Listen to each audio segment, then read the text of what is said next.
जैसे कि आप सभी को पता है नवरात्रे आने वाले हैं, तो आज हम बनाएंगे नवरात्र के लिए स्पेशल जो साबूदाने के हमारे जो पापड़ होते हैं, साबूदाने के पापड़ नवरात्रों में जो खाते हैं हम, वही में हम बना रहे हैं घर में। तो यहाँ पर मैंने लिया है 1 कटोरी साबूदाना। आप देख सकते हैं बड़े ये मोटा वाला साबूदाना है, बारीक वाला नहीं है। और इसको मैंने ओवरनाइट भिगो के रखा था। तो भिगोने के बाद जब हमने इसको रखा तो ये इतना फूल गया है। आप देख सकते हैं काफी अच्छा ये फूल गया, एक दाना हो गया इनका अच्छे से, ये देखिए।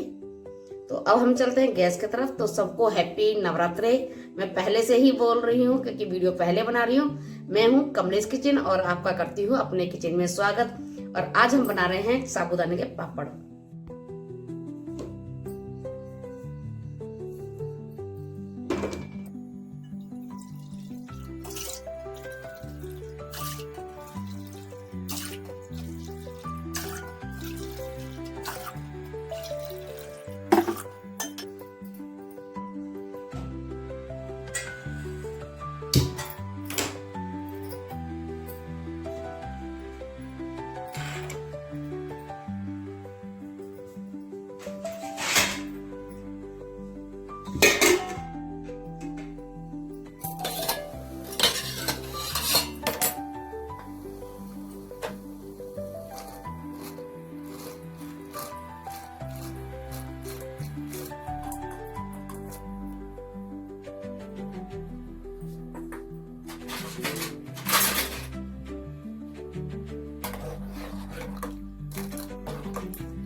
दो दिन की धूप हमारी, 1 दिन की धूप लग चुकी है, आज हम दूसरे दिन की धूप लगा रहे हैं। वैसे तो ये सूख चुके हैं, आप देख सकते हैं,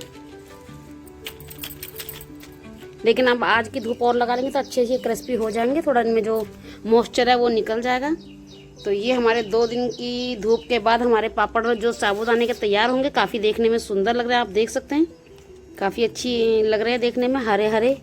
और जो मैंने यहाँ पर हरी मिर्च इसमें जो कूट के डाली थी, अदरक और हरी मिर्च, तो इसमें कुछ कोई लाल मिर्च भी थी बीच में, हरी वाली जो लाल मिर्च हो जाती है, पक जाती है वही।